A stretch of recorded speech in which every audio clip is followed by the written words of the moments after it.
And hello, everybody. You're very welcome to a new On Location episode. I am Sean Martin. I'm flying solo today. Marco is traveling on his way to Infosecurity Europe in London. I'll be following suit very soon, and I'll be joining him there. And a lot of our friends and I'll say cybersecurity family there in London as we talk about all the latest and greatest in terms of business opportunities, how to protect business revenue, and come together as a community to make things better. So I'm excited to have Stuart on with us. Stuart Seymour. He's the Director of Security of Virgin O2. Stuart, thanks for joining. Sean, thank you very much for having me. It's an absolute pleasure. It's good to have you on, and congrats on getting a spot at Infosecurity Europe. It's Thursday, June 6th at 2:05 local time there. And the topic of your session is crisis management, responding to the unimaginable, with a few other panelists there. Are you excited for it? Yeah, no, absolutely I am. I mean, Infosec is one of the go-to conferences in Europe. And the panelists that I have a privilege to share a stage with are incredibly knowledgeable. So yeah, really looking forward to it, and really looking forward to hopefully giving a really worthwhile session, and so that other people can learn from the multiple shovels in the face that I've had throughout my career. That's not from breaking ground, is it? No. I wish it was. Wish it was. No, this is just from different crises and how they manifest themselves. Yeah, perfect. So I'm excited to get into the topic with you. Maybe a few words about who you are, Stuart, what you're up to, and maybe a look back into some of the other things you've done leading up to your current role as well. Yeah, so I'm very blessed to be the Group Chief Information Security Officer for Virgin Media O2.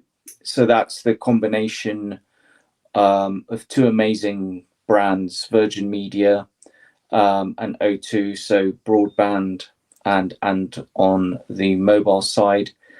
And critical in connecting people, and again, part of the real amazing work that we saw the company do was during COVID, when people really needed that connection. So I'm thrilled to be, I'm very privileged to be the CISO of that company. I'm very, very blessed to have the team that I do. Prior to that, I was at BAT, British American Tobacco. Before that, I was at Centrica, who are the owners of British Gas, Direct Energy in the States, which is a integrated energy company. And prior to that, Lockheed Martin. So that's how I came to be, where I am. And I was looking at your profile there, the Risk Advisory Group, and I'm a risk nerd. And I'm sure everything you started with there runs through everything you're doing now, if I had to guess. So a lot of SecOps, a lot of incident response, and lots of fun stuff. I'm sure a few shovels flying around there. So this topic of crisis management. The title of the session is Responding to the Unimaginable. And I think I understand why those two go together. The question I have to start off with is it really unimaginable, or can we imagine it when we choose not to? Yeah, no. That's a really good question. A lot of it is unimaginable, and I study philosophy, and I have a favorite philosopher, and his name is Mike Tyson. And he said, everyone has a plan until they get punched in the face. And part of crisis management is absolutely about preparing, about imagining, about scenarios, about wargaming. But then there are things that just come out of such a left field that some of it is unimaginable. So if you think about, even though it's not a specific cyber event, but if you think about something like COVID-19, before we had, swine flu, then we had Ebola, and it was all contained in separate areas. People took it seriously as they should have, those two aspects, but nobody imagined COVID, and nobody imagined a pandemic that would, lock the world down to the extent that it did. We'd had different epidemics, if you will, but and we had all these pandemic plans. And I remember doing the pandemic plans when I was at Centrica, and I was responsible for resilience. And people were looking at things like swine flu and Ebola and things like this, and looking at the containment, but nobody imagined COVID. So there are aspects that are absolutely unimaginable. But there are a lot of aspects, the majority of the aspects, which you can foresee and you can plan for. And I guess, the first part of dealing with a crisis is all about, the planning and the preparation. It wasn't raining when Noah built the ark. So what is maybe a definition from you as well? Because is a crisis a situation where you didn't imagine, or you didn't plan, or you didn't practice, or because I'm just wondering where it moves from event to incident to crisis. Yeah. So the way I and again, great question. So the way I look at that escalation process is a crisis. First of all, is when an event has a significant materiality to the business, and that can really impact the business. And it's also that combined with the requirement to bring together different parties and coordinate those different parties so that your external communications is the same as your internal communications, which is the same as your HR strategy to deal with that event, which is the same as the IT strategy, which is the same as the cyber strategy, which is the same. And it's all that coordination, so that the person that's speaking to the press isn't saying, yes, we've got all this in hand, or yes, we're doing this, when the IT person is actually saying, well, no, we don't, because we're still investigating. So I think for me, where and companies will have very clearly defined escalation processes, and those are governed by the type of business that they do, whether the business. So if you think about something like a bank, so there's the CIA triad, right? It's the confidentiality, integrity, availability. So if you think about a bank, an issue to do with integrity and integrity of data is material. If you think about a telecommunications company like mine, availability is material. And depending on what your company does will depend on what thresholds meet a crisis. But for me, it's to do with the impact combined with the coordination of multiple functions to have a singular strategy, a singular voice, singular source of the truth, to be able to deal with this event that may or may not be, foreseen. And so when I see the word crisis, I think of hair on fire. Yeah. And I'm going to guess that it doesn't have to be, though, right? No. And that's really interesting. And so when I lecture on crises and crisis management, I always lecture on a principle called prudent overreaction. And I think one of the mistakes that some companies make is equating crises with a loss of control, and therefore being very reticent to call a crisis management committee or team together, because that to them would suggest that it's in extremis, and that, like you said, that there is a loss of control. Whereas a mature crisis organization will call the crisis committee together as part of prudent overreaction, understanding, because they've been through this rodeo before and they've had the shovels in the face, that it's easier to stand something up and then wind it down once you no longer need it, than actually stand something up while you're playing catch up. So not only building the aeroplane while you're flying the aeroplane, but also while the aeroplane is on fire. And it's easier, and more mature organizations will espouse this principle of prudent overreaction, call a crisis committee as they anticipate an event. And like I said, it's easier to be on the front foot and de-escalate than the other way around.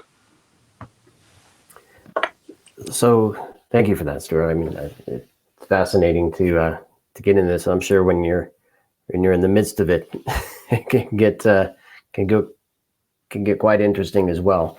I want to talk a bit about kind of the structure. I'm looking at the structure, or a few points from the session where it talks about internal procedures, methods of exploitation, looking at responsive recovery with respect to security strategies, communications you touched on, and then last bit is resilience, and they calls it post-event wash-up, the post-mortem. So those elements, as you're thinking about a crisis management plan, do you think most organizations have those in place, or what are your thoughts on that? Yeah, no, I do believe that most organizations will have, those in place. And again, going back to COVID, most organizations have had to respond to a crisis because COVID affected us all. So I do think that, lessons have been learned. I mean, for me, COVID was sort of really interesting because as we were kind of pre-COVID trialing, as part of our resilience strategy, trialing working from home strategies, we were very risk averse. We would only roll 50 people on at a time and test the work from home and etc. But then, from one day to the next here in the UK, almost we were sort of shut down, and it's like, you all need to work from home, and suddenly that had a greater imperative to move forward. So do I think that that companies have crisis management plans? Yes, absolutely. I think the majority of them do. Do I think that they're tested? Maybe less so. And that, the scenarios are sort of thought through and really exercised. It all depends on your senior leadership and senior management. I'm very lucky that all my senior leadership are incredibly bought in. But I know, speaking from peers, that some of them aren't as bought in as they may be. So are there plans and procedures? I'd say predominantly yes. Are they exercised? Yes, to a certain degree. In terms of the resilience aspect, it's interesting, Sean, because as you were speaking, I was thinking about resilience in two ways. Resilience about the practitioners, because you can only run so many 4-minute miles with 50 kilos on your back. And again, what quite a mature crisis management program and team would do is, you have your alternates and you have people that are read in, and you have people that are, you have a really good bench that can come in and come out. It's almost like an ice hockey match, where people come in and come out, and it's seamless. But then there's also the resilience and about learning lessons. And I think potentially that bit is harder, because when you have a crisis, something's gone dramatically wrong. And it could either have been, as a consequence of somebody's actions internally, or as something externally. But predominantly, you need a very strong culture that has psychological safety within its core, so that when you do lessons learned, it doesn't turn out into a finger pointing fest and let's look for somebody to hang because it was clearly their fault that they didn't secure the S3 buckets, or whatever it might have been. And of course, if you have that culture where, well, you could have a culture where it's, few were over that, thank goodness, and everyone just goes home. Then you also have a culture where it's few, thank goodness, right, who are we going to shoot? And then there's the more mature culture where people are, more receptive to learning. And there is that psychological safety where you say, okay, no fingers, no pointing. What happened and where can we learn? What went wrong? How can we improve? And let us just make sure that this never, ever happens again. And I think that bit is the more nuanced and the more mature organization that's able to say, let's bring all these people into the room. And then therefore there's no people that are defensive. There's no people that are protectionist. There's no people that are that won't give you the whole version of events and say, look, it was my fault. I misconfigured, like I said, the S3 buckets, or in a physical world, I left the doors open and the river flooded in. Yep. I feel we could have a whole conversation on the bench and the hockey analogy. So maybe we can do that at some point. But I want to Maple Leafs. All right, I'm a Kings / Rangers fan. So, well, at least you didn't terminate the interview right there and then. That's right. We're still going. Now somebody else might. No, but I am. What you just described, though, it makes me think of something else that I've heard quite a bit over the last few weeks. I've had a lot of conversations. Resilience keeps coming up, and I want your perspective on. There's business resilience, operational resilience, IT resilience, cyber resilience is in there, and I have a feeling that cyber thinks that cyber resilience is all that matters. Well, it does in their world, but we tend to kind of forget the full business resilience and all the other pieces between that big picture and ourselves. Thoughts on that? Yeah. That's you're talking COVID in one part, and IT plays a role, security plays a role in that. And maybe that's an example where we did well, kind of, maybe. Yes. But then generally, I think maybe we kind of forget that big picture. Yeah, no, and I think, us as cyber practitioners sometimes can be a bit myopic. I'm I think I'm very blessed insofar as within my remit in Virgin Media O2, I have to look at the entirety of the picture. And I'm in charge of, global resilience. And when we deal with crises and crisis management, it's not just cyber incidents that have escalated that are within my purview. It's everything that reaches the crisis threshold, and or that needs a coordination of the teams, as I explained before. So yes, no, I think the point you make, Sean, is quite apposite, and I think the point that resilience is broader than cyber is very well made. And I also think that at the end of the day, we are here to serve and protect the business, and we lose sight of that at our peril.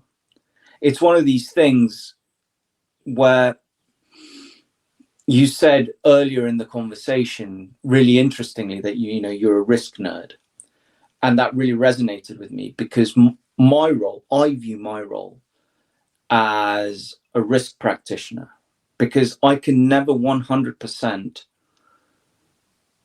secure a business, any business, because the only way I can secure a business is take your phone and your laptop, smash them up, put them in a Faraday cage and bury them in a garden. But then there's not much business going to be done. So that there is always an element of risk, and it's our job as cyber practitioners to be the exponents of risk, to make sure that the risk is known and understood, and then that the senior leadership of the company make an informed decision on the risk. And then when we move into resilience, to understand that we are but a cog in a greater entity, in a greater machine. I think the moment you start thinking in such an isolationist way, I think it's a hiding to a dangerous place. Yeah, and then we could probably say, I don't know if the reverse is true is the right way to put it, but if the business doesn't look at how some other event might impact or rely upon cyber to either protect the cyber bits or to leverage the cyber bits for other pieces, yeah, I think that there's a lot to consider there, of course. No, there is, and I think as cybersecurity practitioners and as an industry, I don't think we do ourselves many favors, because predominantly, I think when we're challenged, we revert to jargon and alphabet soup, and when we think about security, we don't really, we sort of typically sometimes try and go for try and make great be the enemy of great. Did I get that right? Or great be the enemy of good? Do you know what I mean? Yes, I do. 80 I'm not able to help you much there. No. Don't, I'm confused as well. Which one is it? No. Don't let great be the enemy of good. In other words, don't go for the gold-plated standard and spend 3 months finding that extra 10% when good is good enough. Yep. That's what I meant to say in a rather inarticulate way. Well, you said it well, and I think everybody's going to understand. Stuart, you have a few fellow CISOs and a vCISO joining on stage there. Different, looks like manufacturing, maybe a technology company, and then you have a cybersecurity agency of Catalonia. Mm-hmm. So quite a wide variety of perspectives there. What do you expect to happen on stage? You all come together, and is it use case time, storytelling time? What's going on? I'm actually really looking forward not just to the event and not just to Infosec, but to the panel, because it's so diverse, and diverse in its background, like you've just said. There's the government of Catalonia, and other industries, telco, and the rest, and I think that diversity of industry and diversity of experience and diversity of pressure, as it comes to the crisis, can only help expose amazing learnings. Because if we go back to when we were talking about the CIA triad, the government of Catalonia has different imperatives to me as a telecommunications company or as the fast-moving goods company, and therefore a crisis for me might not be a crisis for them, and vice versa. And it's going to be fascinating to see the different perspectives and the different learnings from each of those, because the different focuses that each of those entities has, I think, will give a greater richness to the audience. I'm hoping so anyway. I'm excited. I'm excited. And yeah, it's why it caught my attention, just to see the group. And I'm thrilled you and I had a chance to chat. And I'm hoping we can have a chance to connect there in person as well. No, definitely. Very good. Very good. Well, Stuart, I hope you and the panel have a great time sharing stories,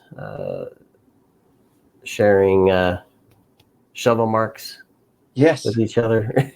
Punches in the face. Punches in the face. That amazing philosopher, Mr. Tyson, said. I'm looking forward to seeing his fight as well. Does he have a fight coming up? I think he has a fight with a YouTuber. Conor McGregor? No. No, not that one. I think one of the Paul brothers. Okay. So he's coming out of retirement to fight. There you go. Well, hopefully he remembers some of the lessons he's learned over the years. Not too many punches in the face. All right. Well, we all have our own cyber punches to deal with, and this session, crisis management, responding to the unimaginable, can certainly help. Stuart, I'm excited to meet you there in person and to hear this session along with your fellow panelists. It's Thursday the 6th at 2:05 local time there in London. And so thanks again for this great chat. You're welcome back anytime. I think there's a couple of topics in here we can spend more time on for sure. I'd love to come back whenever you'll have me, Sean. Yeah, it's been an absolute pleasure. I appreciate that.